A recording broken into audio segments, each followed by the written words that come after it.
So my name's Rosanna Lowe and I'm one of the writers. I wrote a story called The Antheum for the graphic novel.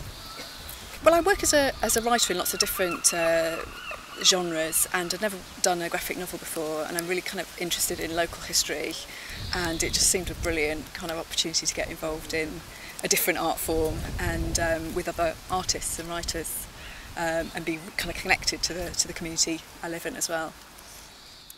Okay, so we're in Palmyra Square, which at the time that the story is set, which is the 1830s, 1833, Palmyra Square wasn't yet called Palmyra Square. And at the top area of this piece of land, there was a huge glass dome constructed that was called the Antheum.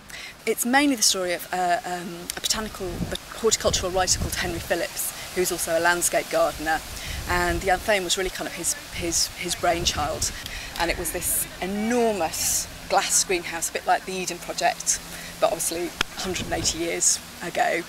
And Henry Phillips really believed in people sort of contemplating nature and that being a healing thing and people learning about nature. And he wanted to build this enormous greenhouse, which was actually constructed and at the time was the biggest dome in the world.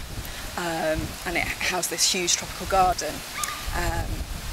But unfortunately, the night before its unveiling, it collapsed. So it's a kind of sad, rather tragic story, really.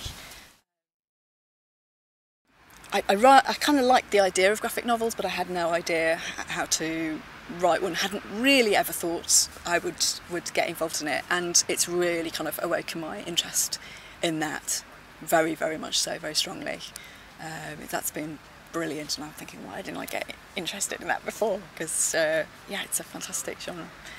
I think working with Ottilie has been the most enjoyable part. That's been really, really fantastic. I mean, I love writing the story as well, but I mainly work in theatre, and it's a bit like kind of working with a designer. Suddenly, these ideas come to life. You know, it's a kind of kind of dialogue, creative dialogue, and that's been brilliant. And I've also, you know, when I went into the meeting to see what other artists and writers had done, that was just so exciting because you could see all these different styles and all these different stories. Yeah, the kind of diversity of it, I think, was really exciting as well.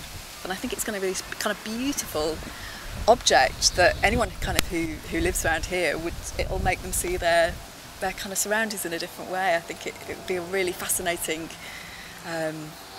book for lots of different people for lots of different reasons, I think, because there's so many different styles, I think, of storytelling and art in it. So I think that's brilliant, and I feel really grateful to QueenSpark Books for being involved. Yeah.